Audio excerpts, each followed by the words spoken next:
Hello everyone, welcome you all in your own channel Learn Everything. So ਅਸੀਂ ਕਰ ਰਹੇ ਸੀ qualitative properties. ਉਹਦੇ ਵਿੱਚੋਂ ਲਾਸਟ ਜਿਹੜੀ qualitative property ਹੈ that is the osmotic pressure and it is very important. Master cadre ਚ ਇਹਦੇ ਵਿੱਚੋਂ ਕੁਐਸਚਨ ਬਣਿਆ ਹੋਇਆ, ਠੀਕ ਹੈ। ਸੋ ਅਸੀਂ ਇਹਨੂੰ ਇਗਨੋਰ ਨਹੀਂ ਕਰ ਸਕਦੇ। ਵੈਸੇ ਕੋਈ ਵੀ qualitative property ਨੂੰ ਆਪਾਂ ਇਗਨੋਰ ਨਹੀਂ ਕਰ ਸਕਦੇ ਕਿਉਂਕਿ ਉਹਨਾਂ ਤੋਂ ਸਾਨੂੰ ਆਈਡੀਆ ਮਿਲਦਾ ਪਿਆ ਕਿ ਅਸੀਂ ਕਿੱਦਾਂ ਚੀਜ਼ਾਂ ਕਰਨੀਆਂ। And syllabus ਚ mention ਆ ਬਾਕੀ qualitative properties ਹੋ ਚੁੱਕੀਆਂ। This is the last qualitative property. And very important and other interesting thing is also very practical. काफी गल्ला practicals ਦੇ ਵਿੱਚ ਵੀ ਇਹ use ਹੁੰਦੀ ਹੈ। First of all, what is osmosis? Osmosis ਕੀ ਚੀਜ਼ ਆ? Osmosis ਇੱਕ phenomena ਆ, ਠੀਕ ਹੈ, ਜਿਹਦੇ ਵਿੱਚ solvent ਜਿਹੜਾ ਆ ਇੱਕ permeable membrane, ਜਿਹਦੇ ਇੱਕ membrane ਹੁੰਦੀ ਆ ਨਾ, ਉਹਦੇ ਤੋਂ solution ਵੱਲ ਨੂੰ ਜਾਂਦਾ। ਉਹਨੇ solution ਵੱਲ ਕਿਉਂ ਜਾਂਦਾ? Solution ਦੇ ਵਿੱਚ ਕੀ ਆ? Solute ਆ। That means वो थोड़ा concentrated है। Concentrated मतलब जैसे दसा ही ना concentration मतलब amount of solute in a given solvent। यानी कि एक फिनोमिना की जो solvent है वो एक semi permeable membrane की होंदी है, एक झिल्ली होंदी है। semi permeable जिहदे विचों अद्धियां चीज़ां नूं परमिशन होवे, अद्धी नूं ना परमिशन होवे। यानी ये इदां दी membrane होंदी जिह चों solvent मूव कर सकदा, solute मूव नहीं कर सकदा। Clear?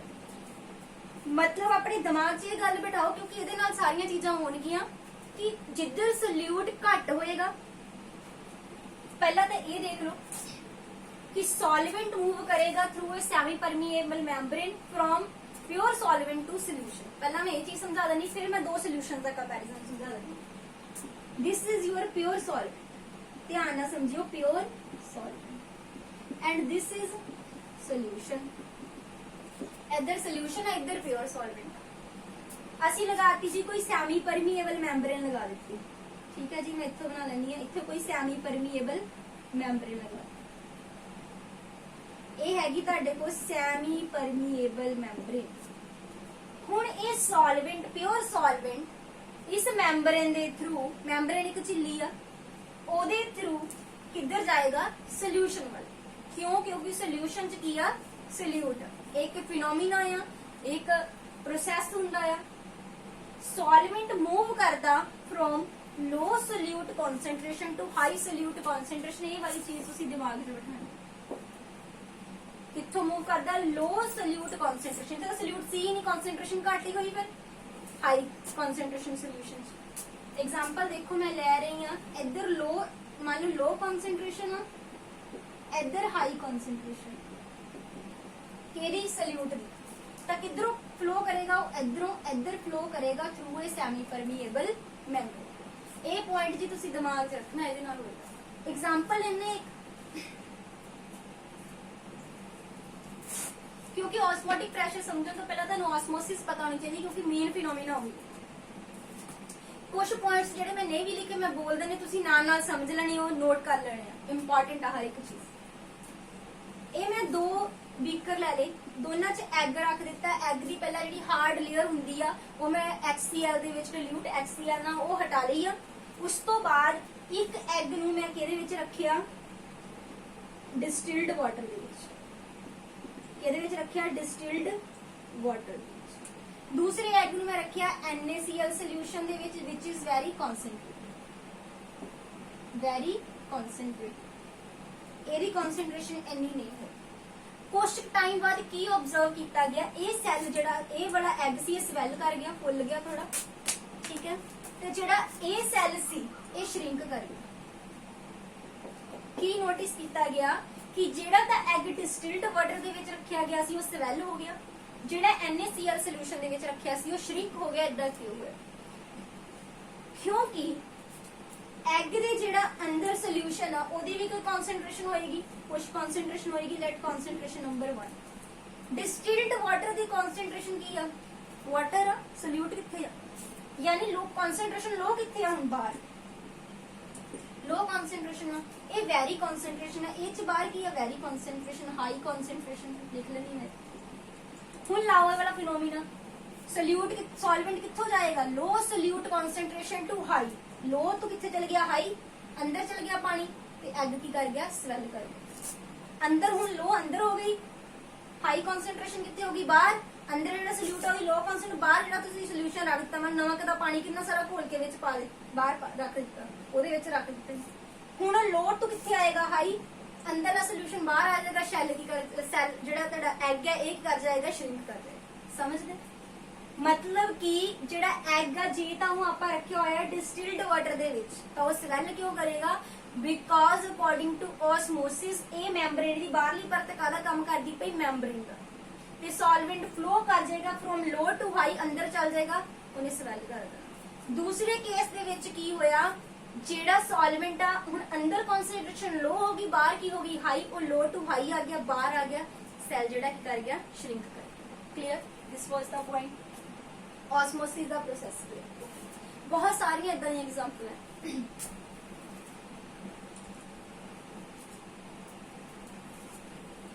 Next is osmotic pressure. ਉਹਦੇ ਲਈ ਵੀ ਦੇਖਦੇ ਅਗੇਨ, ਇਹ ਤੁਹਾਡੇ ਕੋ ਉਹੀ ਵਾਲਾ ਸੋਲਵੈਂਟ ਹੈਗਾ, ਦੂਸਰੇ ਪਾਸੇ ਇਦਾਂ ਸੋਲੂਸ਼ਨ ਹੈ। ਠੀਕ ਹੈ ਜੀ, ਇੱਕ ਪਾਸੇ ਸੋਲੂਟ ਲੈਣਾ ਤੁਸੀਂ, ਇੱਕ ਪਾਸੇ ਕੀ ਲੈਣਾ, ਸੋਲੂਸ਼ਨ ਲੈਣਾ। ਇਹਨੂੰ ਆਪਾਂ ਅਗੇਨ ਸੈਮੀ ਪਰਮੀਏਬਲ ਮੈਂਬਰੇਨ ਦੇ ਥਰੂ, ठीक है, इतने कोई मैंबरेन लाई हुई, झिल्ली लाई हुई है,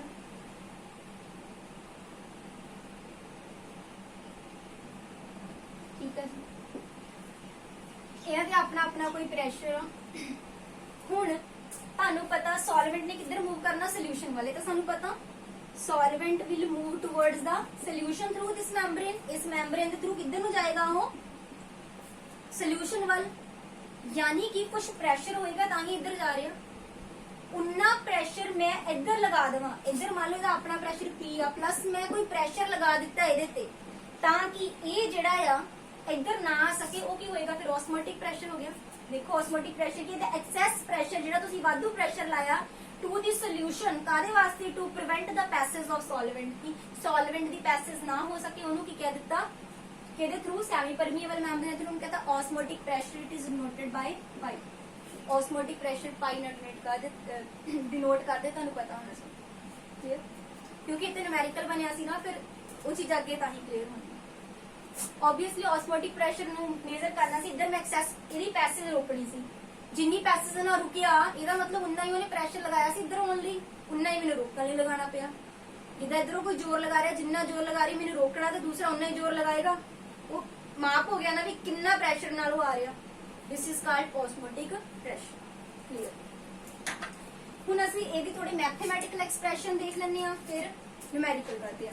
ਇਹ ਜਿਹੜਾ ਪਾਈ ਹੁੰਦਾ ਡਾਇਰੈਕਟਲੀ ਪ੍ਰੋਪੋਰਸ਼ਨਲ ਟੂ ਹੁੰਦਾ ਸੀ, ਇਹ ਸਾਨੂੰ ਨਾ ਬੈਂਟ ਹਾਫ ਸੀਗਾ, ਉਹਨੇ ਦਿੱਤਾ, ਉਹਨੇ ਦੇਖਿਆ ਆਈਡੀਅਲ ਸੋਲੂਸ਼ਨ ਜਿਹੜੇ ਹੁੰਦੇ ਆ ਨਾ, ਜਿਹੜੇ ਆਈਡੀਅਲ ਸੋਲੂਸ਼ਨ ਲੈ ਲੇ, ਮਤਲਬ ਡਿਲੂਟਡ ਲਿਕੁਇਡ ਲੈ ਲੇ, ਦੇ ਵੀ like ideal gases, that is why ਉਹਨੇ ਇਹਨੂੰ ਓਪਨ ਕਰ ਦਿੱਤਾ पाई is equals to CRT, ਕਿਉਂਕਿ R is for the ideal gas constant, universal gas constant ਕਹਿੰਦੇ ਆਪਾਂ, ਉੱਥੋਂ ਆਉਂਦਾ, T is the temperature। ਹੁਣ C ਕੀ ਹੁੰਦਾ, what is C? C is concentration, ਇਹ ਹੁੰਦੀ N upon V, number of moles per unit volume, ਕਿੰਨੇ ਕੁ ਜ਼ਿਆਦਾ concentration ਹੈ, ਕਿੰਨਾ ਕੁ solute, ਕਿੰਨੇ ਦਾ number of moles solute ਪੂਰੇ ਵੋਲਿਊਮ ਦੇ ਵਿੱਚੋਂ, RT। ਹੁਣ N ਕੀ ਆ, number of moles solute particle the, that is ਕੀ ਹੁੰਦੀ ਆ, given mass upon molar mass। ਸੋ ਇਹ ਫਾਰਮੂਲਾ ਬਣ ਗਿਆ ਜੀ ਪਾਈ ਦਾ। ਸੋ ਪਾਈ ਦਾ ਫਾਰਮੂਲਾ ਸਾਡੇ ਕੋਲ ਕੀ ਆ ਗਿਆ, WB upon MB। WB is weight given mass of solvent, molar mass of given weight ਜਿਹੜਾ ਤੁਹਾਨੂੰ ਦਿੱਤਾ solute, B ਹਮੇਸ਼ਾ solute ਹੁੰਦਾ, molar mass of solute into R into T upon 1। Clear? This is the formula। Note ਕਰ ਲਓ, ਫਿਰ ਆਪਾਂ numerical ਕਰਨਾ।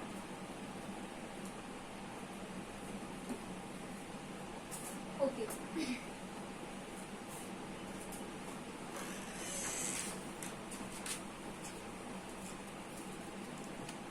Let us see the numerical. If 1.17 gram of sugar,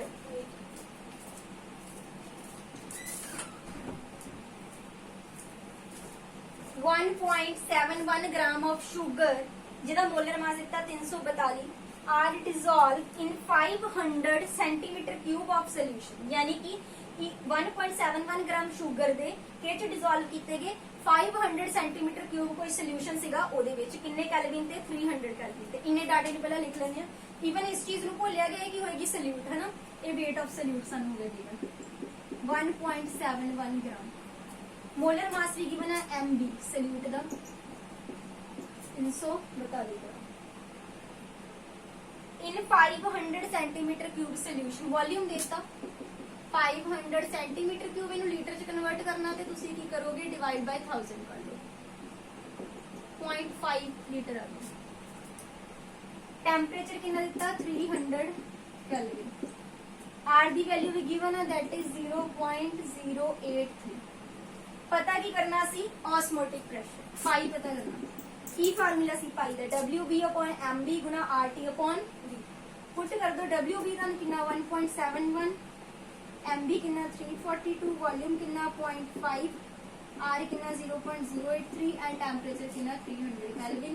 इनू सॉल्व करके दा आंसर आ जाएगा। सो न्यूमेरिकल्स देखा डाटा कढ़ना आना चाहिए ते फार्मूला पता होना चाहिए न्यूमेरिकल्स हो जाते हैं। लेट्स टेक स्क्रीनशॉट देन थोड़ा होर कुछ करेंगे। हुण ना बायो दियां दो टर्म्स आ ਉਹ ਅਸੀਂ ਸਮਝਣੀ ਹੈ that ਇੱਕ ਹੁੰਦੀ ਹੈ ਸਾਡੇ ਕੋਲ hemolysis and plasmolysis।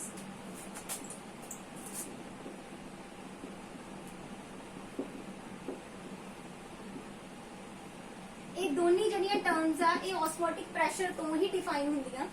ਹੀਮੋਲਿਸਿਸ ਦੇ ਵਿੱਚ ਕੀ ਹੁੰਦਾ ਜਿੱਦਾਂ ਸਾਡੀ ਹਿਊਮਨ ਬੋਡੀ ਦੇ ਸੈੱਲ ਆ ਇਹਨਾਂ ਦਾ ਕੋਈ ਆਪਣਾ ਅੰਦਰ ਕੋਈ ਸੈੱਲ ਦੇ ਅੰਦਰ ਸੈੱਲ ਸੈਪ ਹੁੰਦਾ ਉਹਦਾ ਕੋਈ ਆਪਣਾ ਅੰਦਰ ਪ੍ਰੈਸ਼ਰ ਹੋਏਗਾ ਨਾ ਆਪਣਾ ਕੋਈ ਸੋਲਿਊਟ ਦੀ ਕਨਸੈਂਟ੍ਰੇਸ਼ਨ ਹੋਏਗੀ। ਫੋਰ ਐਗਜ਼ਾਮਪਲ ਇਹ ਡਿਲੂਟ ਸੋਲੂਸ਼ਨ ਦੇ ਕੰਟੈਕਟ ਦੇ ਵਿੱਚ ਆ ਗਏ ਡਿਲੂਟ ਵਾਟਰ ਲੈ ਲਓ ਠੀਕ ਆ ਜਿਹਦਾ ਜਿਹੜਾ ਆਸਮੋਟਿਕ ਪ੍ਰੈਸ਼ਰ ਜਿਹੜਾ ਆ ਜਾਂ ਕਹਿ ਲਓ ਜਿਹਦੀ ਕਨਸੈਂਟ੍ਰੇਸ਼ਨ ਅੰਦਰਲੇ ਸੋਲੂਸ਼ਨ ਨਾਲੋਂ ਕੀ ਆ ਲੈਸ ਠੀਕ ਆ यानी ये ह्यूमन बॉडी ਦੇ ਸੈੱਲ ਆ ਜਿਹੜੀ ਇਹਦੇ ਅੰਦਰ ਕਨਸੈਂਟ੍ਰੇਸ਼ਨ ਆ ਉਹ ਜ਼ਿਆਦਾ ਆ ਇਹ ਇਧਰ ਸੋਲੂਸ਼ਨ ਦੇ ਕੰਟੈਕਟ ਦੇ ਵਿੱਚ ਆ ਗਏ ਸੈੱਲ ਜਿਹੜੇ ਬਾਹਰ ਕਨਸੈਂਟ੍ਰੇਸ਼ਨ ਆ ਉਹਦੀ ਕੀ ਆ ਘੱਟ ਆ।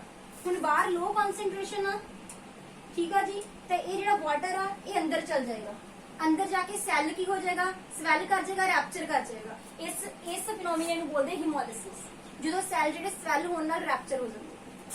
प्लाज्मोलिसिस बिल्कुल उल्टा है ये इदा के सोल्यूशन के कंटैक्ट च मान लो आ गए कि जेडी कॉन्सेंट्रेशन की है हाई है ते अंदर सेल सैप की अपनी कॉन्सेंट्रेशन की है लो है ते ये बाहर आ जाएगा सेल सैप बाहर आ जाएगा इस मैम्ब्रेन के थ्रू क्योंकि सेल की बाहरली परत मैम्ब्रेन का काम करेगी झिल्ली का ते ये जेड़ा सेल है श्रिंक कर जाएगा इनू बोलते प्लाज्मोलिसिस। ये दोनों टर्म्स पता होने चाहिए।